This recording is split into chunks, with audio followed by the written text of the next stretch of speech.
더불어민주당의 친문 성향이 강한 열린민주당과의 당대당 통합을 추진하기로 했습니다.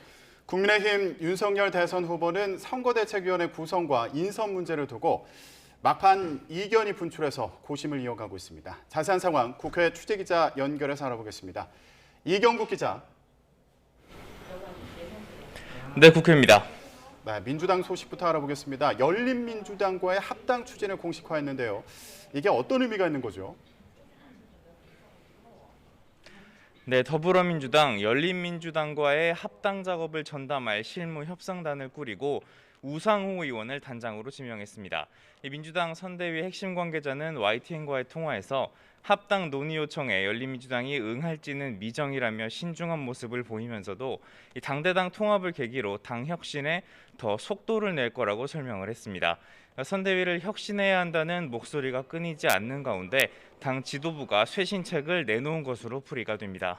민주당 내에서는 선대위 쇄신 요구가 끊이지 않는 상황인데요.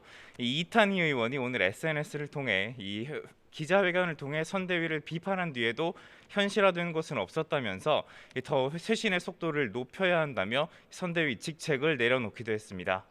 선대위 핵심 관계자는 안타깝다면서 초선 의원들의 요구사항을 적극 수용하겠다고 밝혔고요. 청년 인재 영입은 물론 또 초선 의원을 선대위원장으로 합류하는 방안도 검토하고 있다고 강조했습니다. 이재명 후보도 쇄신 움직임에 오늘 나서는데요.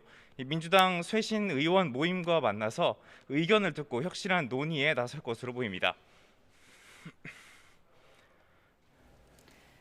네, 국민의힘 분위기도 좀 알아보죠. 선대위 인선 발표가 다음 주로 연기가 됐는데요. 지금 윤석열 후보와 김종인 전 위원장 이견이 큰 건가요? 네, 윤석열 후보 오늘 당 안팎 인사들을 만나면서 선대위 인선 막판 조율에 집중할 전망입니다. 권성동 의원은 오늘 최고위 의결을 거쳐서 사무총장에 임명될 전망인데 이번 주로 예상됐던 1차 선대위 발표는 다음 주로 연기가 됐습니다. 총괄 선대위원장으로 예상이 되는 김종인 전 비대위원장과의 이견 때문으로 예상이 되는데요.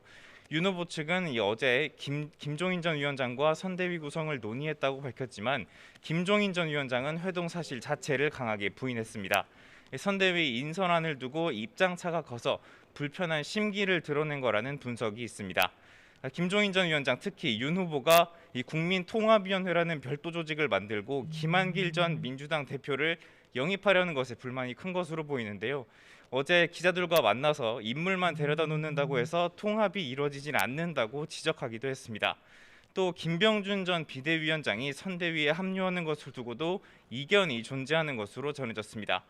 하지만 정작 윤석열 후보, 김종인 전 위원장을 만난 뒤에도 김한길 전 대표와 만나서 비공개 만남을 가졌고요.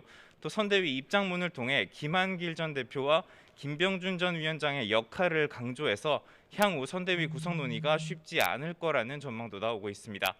막판 이견이 분출한 가운데 국민의힘 선대위 구성이 어떻게 될지 관심이 더욱 커지고 있습니다. 지금까지 국회에서 전해드렸습니다.